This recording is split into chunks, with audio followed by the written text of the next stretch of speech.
Now, whereas ASCII has basically the one encoding scheme, Unicode has several. The simplest such scheme is called UTF-32. UTF stands for Unicode Transformation Format, and 32 here means 32 bits, because in UTF-32 we represent each character with 4 bytes. The Unicode character set has about 1.1 million characters. That's greater than 2 to the 20th power, but it's less than 2 to the 21st power. So we need 21 bits to represent all possible code points. 21 bits easily fit into 4 bytes, so UTF-32 can represent any possible code point. So for example, the code point 3FF01 encoded in UTF-32 would be 0003FF01. Similarly, the code point 40077 would be 00040077, and the code point 0065 would be 00000065. Now, the obvious objection here is that this encoding scheme really wastes quite a number of bits. In fact, for each character, the first byte is always going to be 00 no matter what. So it seems like it would make a lot more sense if each character was encoded just in 3 bytes, not 4. So it seems UTF-32 is really inefficient, at least so far as storing text. It's wasting 1 out of 4 bytes. When it comes to processing, however, 4 bytes is going to be more efficient than 3, because most computers are more efficient at passing around chunks of bytes in multiples of 2 or 4 rather than in multiples of 3.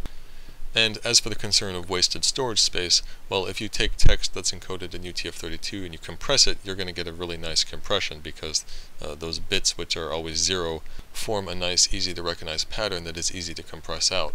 So in practice, though this encoding scheme does seem wasteful compared to the more compact alternatives, it really isn't all that bad. And compared to the alternatives, UTF-32 has the nice advantage of being extremely straightforward. One of these less straightforward alternatives to UTF-32 is called UTF-16. In UTF-16, the code points of plane 0, the BMP, the basic multilingual plane, those code points are always encoded in just 2 bytes, whereas all the code points of the other planes are always encoded in 4 bytes.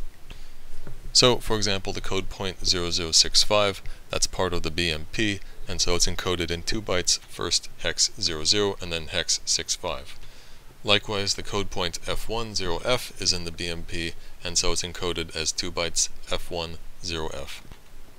For code points outside the BMP, things get much more complicated. For each of these characters, we use 2 pairs of bytes.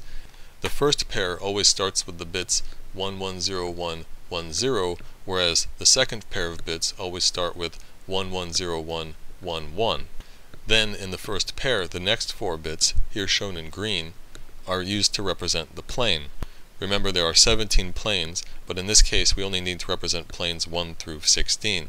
That's 16 different planes, so we need 16 different values. 4 bits gets us 2 to the 4th, that's 16 possible values. The only trick is that we have to subtract 1 from the plane. So if we want to represent plane 16, we represent that in these 4 bits as 15. And to represent plane 1, we represent it as 0. So that covers the plane, and then we use the remaining 16 bits, here shown in orange, to represent the code point within the plane.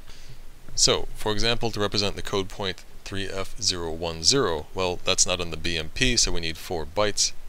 The first pair of bytes starts with 110110, the second pair starts with 110111. This code point is in plane 3, so we represent plane 3 as 2 in the green bits, so 0010.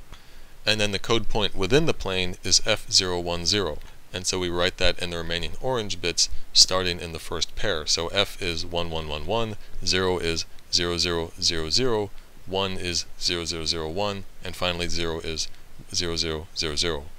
The first 6 bits of that goes in the first pair, the remaining 10 bits goes in the second pair. For another example, to represent the code point 10FF00, well, again we're using 4 bytes, and as always the first pair starts with 110110, the second starts with 110111. This code point is in plane 16, 10 hex is 16, and so we represent that as 15 in the 4 green bits, so that's 1111, and then we write the code point within that plane in the remaining orange bits, so FF is 1111, 1111, and then 00 is 0000 0000. One last example, the code point 17711. Again, we have the fixed bits shown in red, and then the plane here is plane 1, so we represent it as 0 in the green bits, and then 7711, that's in orange 0111, 0111, 0001, 0001. We just translate those 4 hex digits to binary and write them from left to right into the orange bits. Now, you're probably wondering, when a program reads text encoded in UTF-16, how can it tell a character which is encoded in 2 bytes apart from a character that's encoded in 4? When the program reads 4 bytes, why would it read that as 1 character instead of just 2 characters, one after the other? Well, the reason for the fixed bits at the start of these pairs is that in the BMP there are some code points which are reserved. They're not assigned to any characters, they're reserved explicitly for this purpose, and they are called surrogates. They are the code points D800 to DFFF.